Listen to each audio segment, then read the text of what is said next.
Hi, my name is Alex Lacamoire, and I am the executive music producer and the composer of the score for VIVO. I first heard about VIVO, I would say, in 2009 when Lin-Manuel and I were still performing in the Heights on Broadway. And he had told me about a movie project that he was working on, and he said that it involved Cuban music. And he said to me, "Hey, Lac, I've got this project and it involves music from Cuba and this adorable animal." And I said that the only way I would do the movie is if I could bring Alex Lacamoire to do the music with me.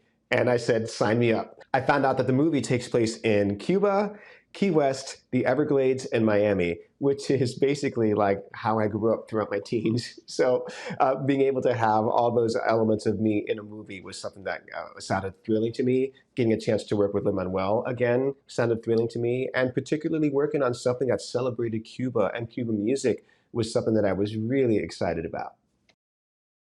So I've gotten a chance to work with Lynn for what is now, I guess, 16 years. And I feel so lucky that I've known him for that long and have gotten to collaborate with him for so long.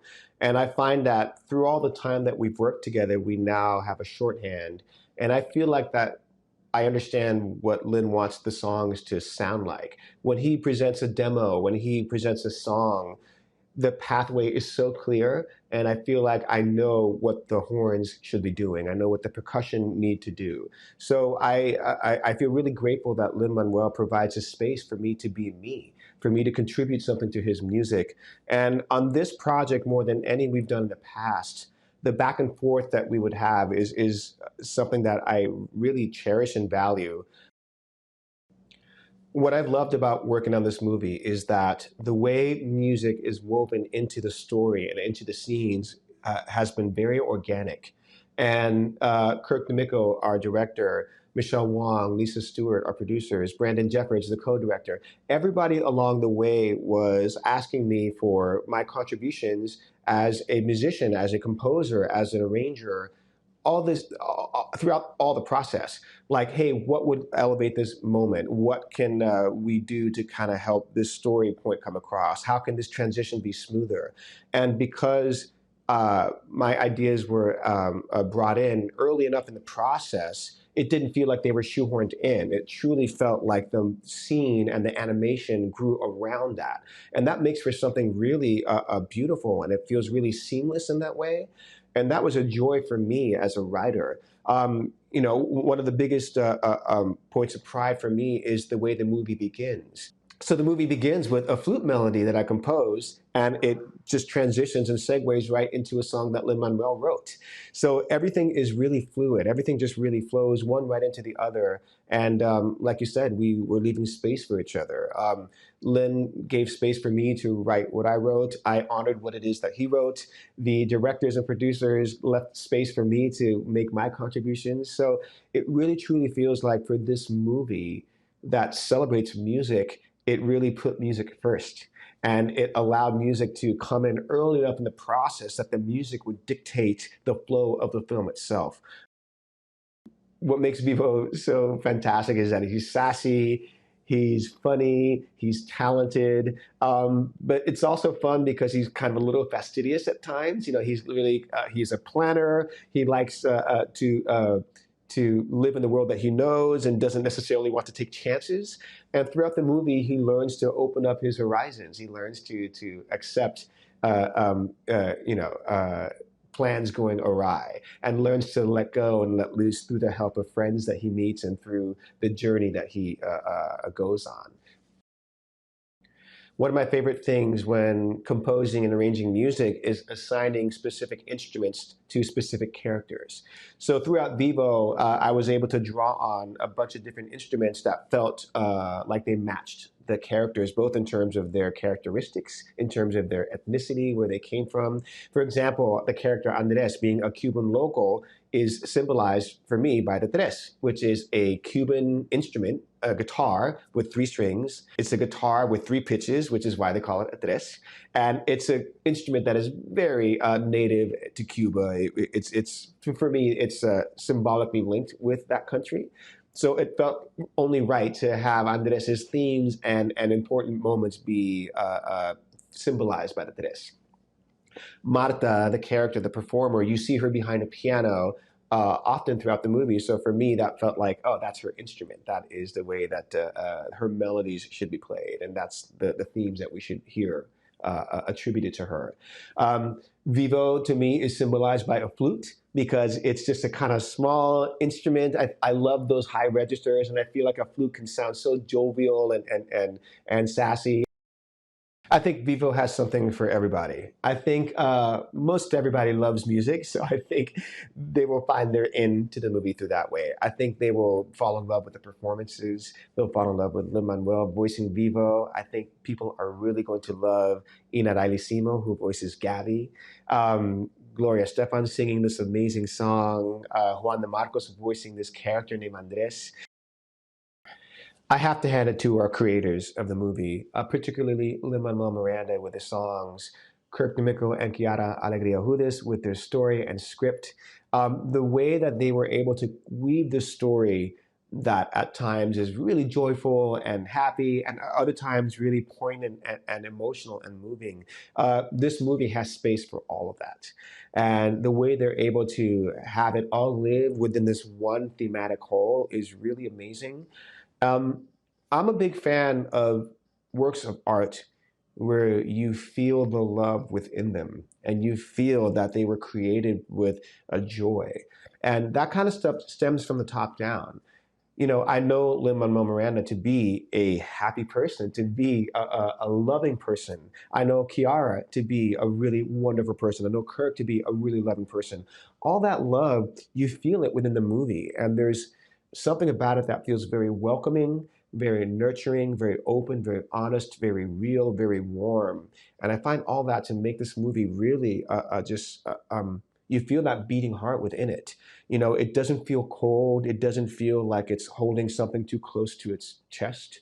It really just, I don't know, it moves me, but it does it in a way that it allows that space for people to come in and to be welcomed into it. I love when art does that. So, being a Cuban American, being someone who grew up in Miami, I can't tell you what it meant to be in a room with Gloria Estefan, rehearsing with her, producing the track with her.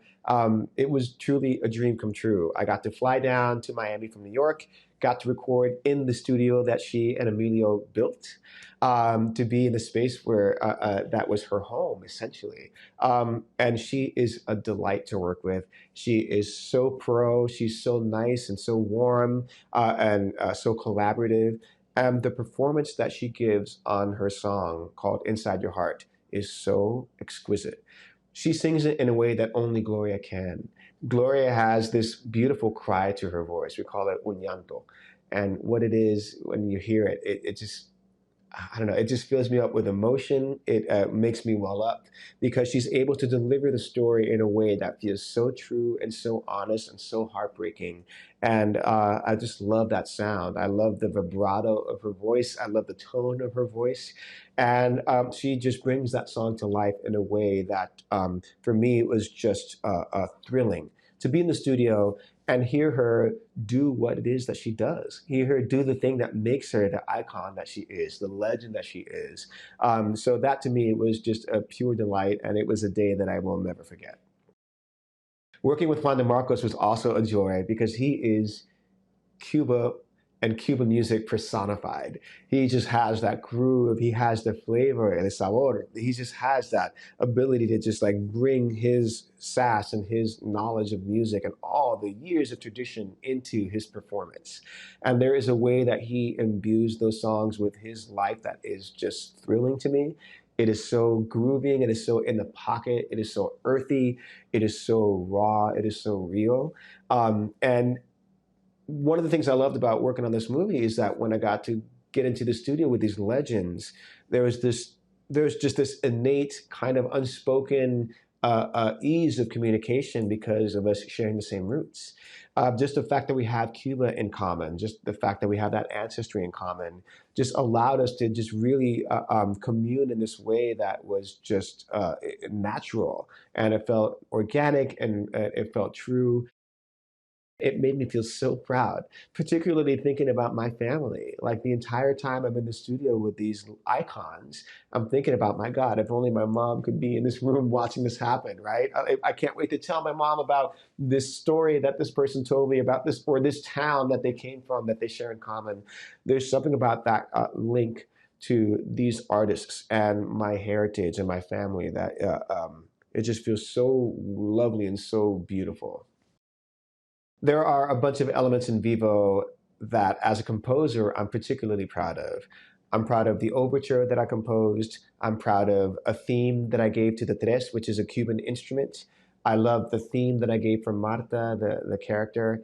And at the very end of the movie, there's a scene where Marta and Vivo meet. And in that probably 2 minute stretch of music, I was able to bring in all these themes of the movie that culminate in this really beautiful moment. And that to me was something that I love to do, because long cues can tend to be a little kind of daunting, because you think to yourself, oh my gosh, how am I going to fill all this time with music? But then you get into a rhythm, you rely on your themes, and you start to kind of like extrapolate other ideas through that.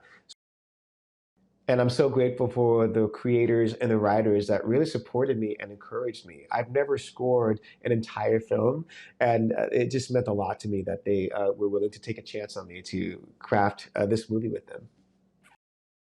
Vivo is not only a kids movie. I think it's a movie for everybody.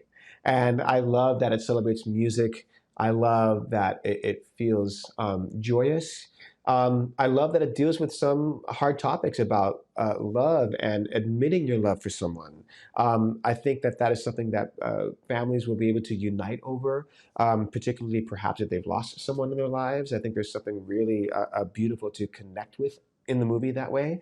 I think it talks about how music can really heal.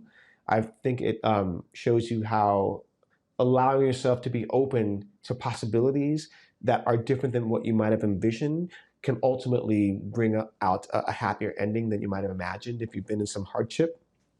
I think it talks about courage. I think it talks about leaving yourself open for improvisation when things don't go the way you want to. I think these are all themes that are just really cool things to talk about, from parents to children, from children to parents. I do think that there's something for everybody to really enjoy in the movie.